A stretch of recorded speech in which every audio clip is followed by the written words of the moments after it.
حضور نے فرمایا لا یؤمن احدکم حتی اکون احب الیہ من ولدہ وولدہ ومن الناس اجمعین، کہ تم میں سے کوئی بھی کامل کوئی ایماندار ہی نہیں ہو، لا یؤمن، ایمان ہی نہیں لایا اس نے جب تک وہ ہر ایک چیز سے بڑھ کے مجھ سے پیار نہ کرے۔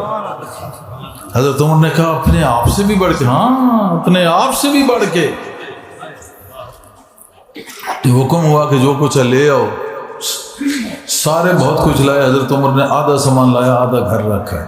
کہا میں آج تو نمبر لے جاؤں گا، اتنا کسی نے نہیں کیا ہوگا۔ گئے تو صدیق اکبر سارے کا سارا سامان لے کے وہاں بیٹھے۔ پھر انہوں نے کہا واقعی صدیق کا نمبر کوئی نہیں کاٹ سکتا، نمبر کوئی نہیں کاٹ سکتا۔ ایک وہ پہن لی اوپر جو یہ فقراء پہنتے نا حال وصل، وہ جو حال وصل نہیں پہنتے، وہ اوپر جو مختلف ٹاکیاں لگا کے نا ان میں کانٹوں سے سی کے وہ پہن لیا۔ حضور نے کہا میں نے دیکھا ہے، آج جبریل نے بتایا کہ سب ملائکہ نے یہی ڈریس پہنا ہے۔ کہاں لکھا ہے؟ دلیل کہاں ہے؟ اٹھا کے دیکھو شریف التواریخ، میں نے تاریخ میں دیکھا ہے۔ تو ویسے بات بھی ماننے والی ہے، حضور پہ جان نثار ہو تو اس کا لباس فرشتوں کو پسند نہ ہو، پھر حضور کی کیا بات ہوئی بھائی؟ پھر حضور کو کہاں تک مانتے ہو؟ کیا مانتے ہو؟ اصحاب کہف کا اس مقام پہ پہنچ گیا، اور نبیوں کا بادشاہ خاتم النبیین، تو ان کا ایک صحابی ولی نوکر اور آگے چل کے یار اور سسر رشتہ دار، اور ہے بھی قریش ہیں۔ اگر نسل کو دیکھو تو وہاں سے بھی کم نہیں، سردار ہے۔ تو کیا اس کی سنت کو ملائکہ نہ اپنائیں گے؟ اور نبی کو ماننے والا اور ملائکہ سنت کو نہ اپنائے، وہ فقیروں کا ڈریس پہن کے وہاں بیٹھے تھے۔ یہ نقش بندیہ سلسلے جا کے سیدھا سیدنا صدیق اکبر تک جا کے پہنچتا ہے، ایک سلسلے کے بانی بھی ہیں وہ، اور انہوں نے ٹھیک مطابقت کی حضور صلی اللہ علیہ وسلم کی، تب جا کے ملا، اور ان کو حضور سے محبت تھی تب جا کے یہ ملا۔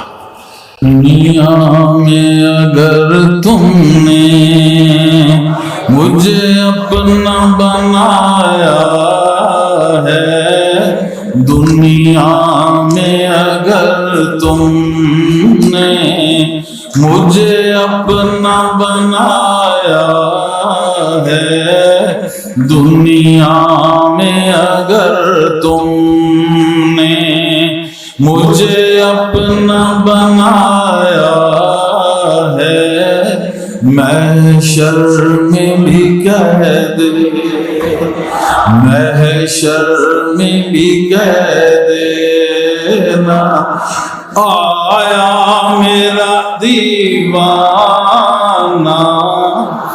دنیا میں اگر تم نے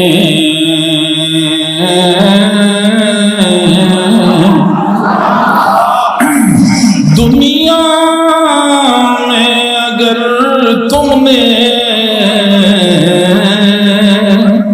دنیا میں اگر تم نے مجھے اپنا بنایا ہے، دنیا میں اگر تم نے مجھے اپنا بنایا ہے، محشر میں بھی کہہ دینا، محشر میں بھی کہہ دینا، آیا میرا دیوانہ